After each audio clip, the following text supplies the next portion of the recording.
Hello everyone and welcome to another Mod Spotlight. Today I'm taking a look at Mob Properties by Father Toast. I actually did a Mod Spotlight on this before, back in 1.6 when I first started, but since then the mod has changed a fair bit and hopefully I have improved a bit in how I present information and can do a better spotlight for this because it's actually a fairly hard mod to spotlight because by default it changes nothing.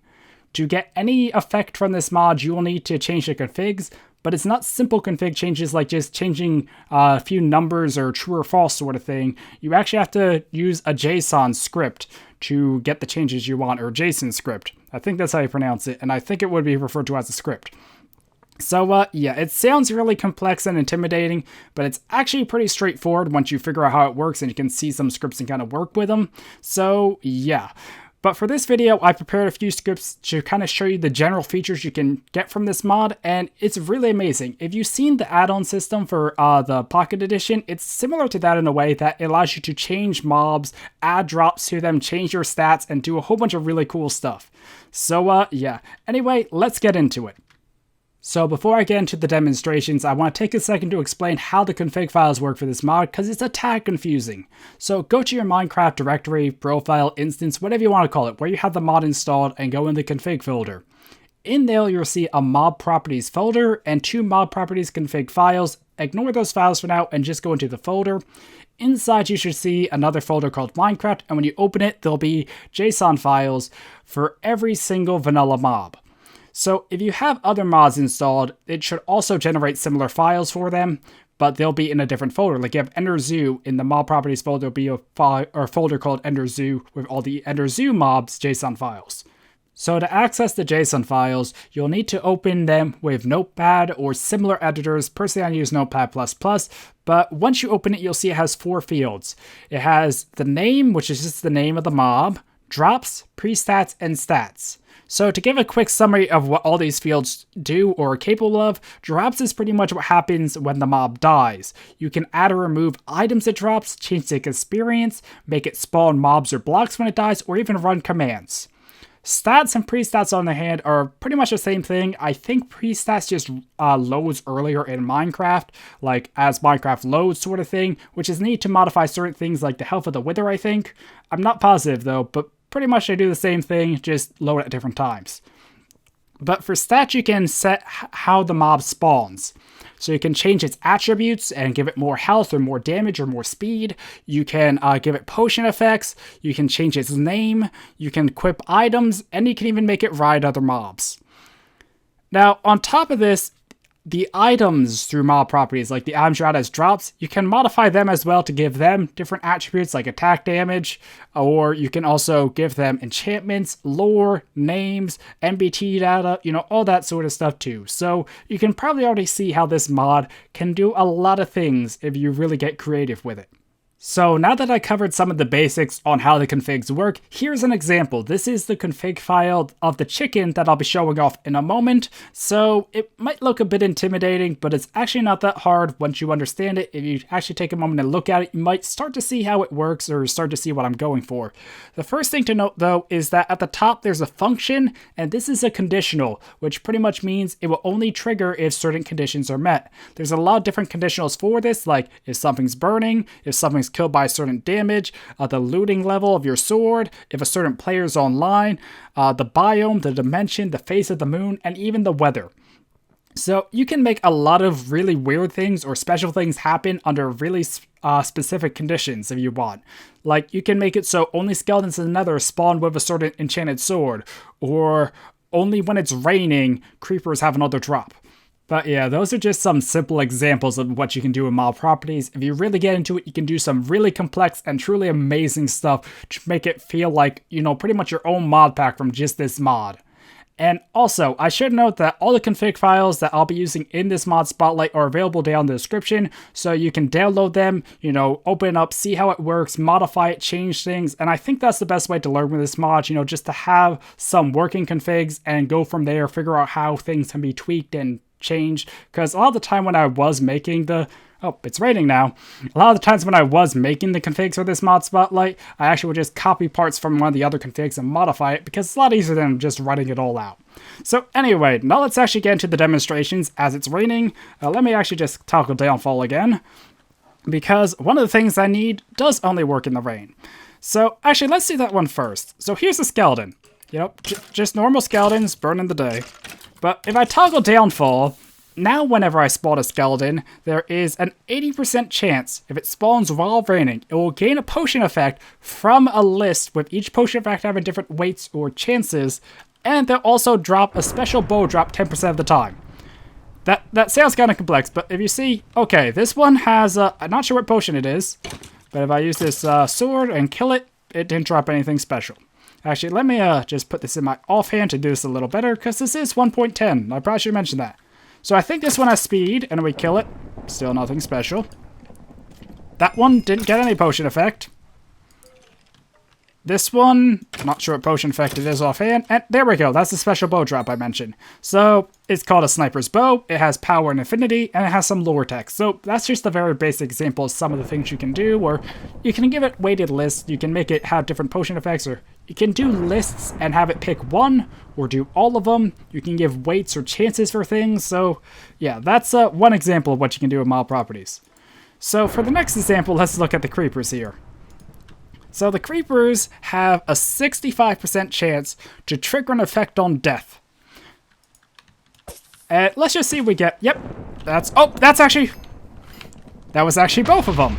So I gave it, so when the creeper dies, there's a 65% chance it will trigger one of 3 effects.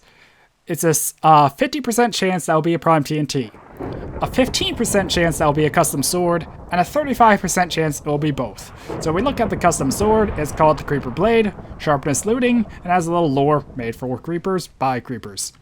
So if we do this again, just to show, this time, I don't think we got the blade. And if we keep doing this, eventually we'll get one, or some will spawn with nothing happening when they die. That time we get the blade again. Just making a lot of explosions right now. Okay, that time it didn't do anything when it died. Let's see if we can get one where it's just a sword. But yeah, it is a chance, and I did also set these chances pretty high, or make it pretty common for this, because for the sake of showing in the mod spotlight anyway. Like, if you're doing a mod pack, you might want to make it like a 1 in a million chance, or 1 in 1,000 chance to do some of this stuff. But you could do that. It does support, you know, those sorts of ranges. But I just made them common for, once again, demonstration purposes. Oh, that spawns it too.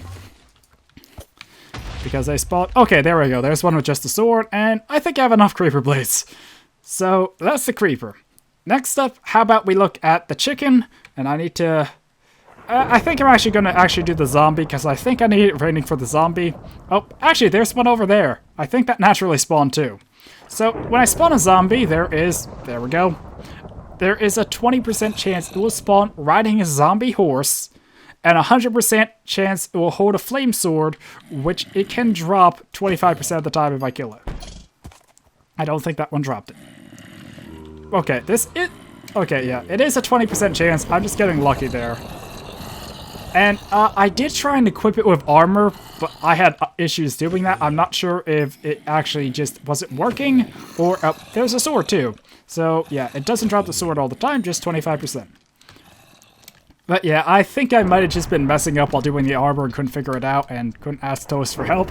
But you can make it equip armor, it should. Maybe it is just broken at the moment, but there's the sword it had. Fire aspect and smite, and it is damaged. So next up, now let's actually toggle downfall and look at the chicken. And move the zombie egg up here. Okay, so for the chicken, I set it so it's a normal chicken, but if you kill it with fire... Oops. Okay, that made it a little easier, I guess. Okay, so now the chicken died, and we got a mob named Undead Chicken with hunger and fire resistance. At first I didn't give it fire resistance, so it just burned and spawned another chicken and kept doing that over and over. Is that a skeleton horse? Is that the trap horse? If it is, that's really cool. I actually never saw one of those before, but I didn't spawn that in. And yeah, so it's an undead chicken. So, fire resistance, named, and hunger. But when you kill it, it doesn't drop raw chicken. Instead, it drops rotten flesh, as you saw there. So, if I go over here, and, over here, and spawn another chicken, and put out the fire, and kill it, Yeah, it just drops right in flesh. I think it can also drop feathers. Also, I really want to check over here. This is Skeleton Trap Horse. I know this isn't part of the mod spotlight, but yeah, it is. I never saw one of those before. They only spawn during thunderstorms. Neat. So yeah, that's how the chicken works. An example of conditionals. If it dies on fire, it spawns. So for the sheep, I did something kind of weird. It doesn't drop wool, but instead, when it dies, it has a chance to spawn a wool block on it.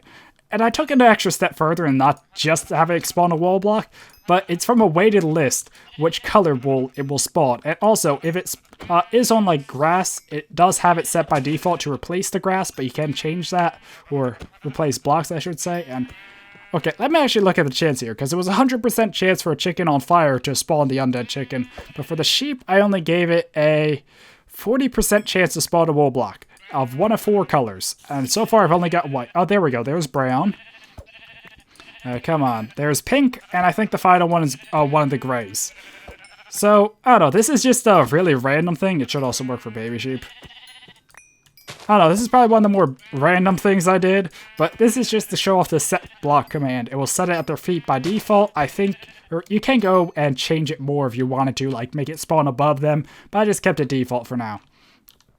So, for spider, when you kill a spider, it has a chance of spawning a spider queen, which is a 20% chance. It has a modified, or a changed name, modified health. I think I gave it like an extra, or made it 40 health instead of 16. I can't see though. It also has regeneration and strength, and then when it dies, well, 1, it can spawn itself like that one just did, but also spawns 3 cave spiders. And this is a really strong sword if you're wondering. So, yeah.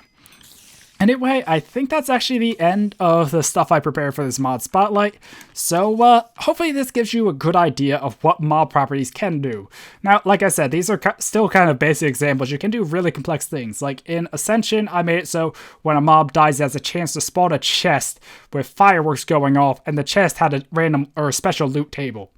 And then I even made special items for each mob, so each chest had a special, or a chance of their special item. Yeah.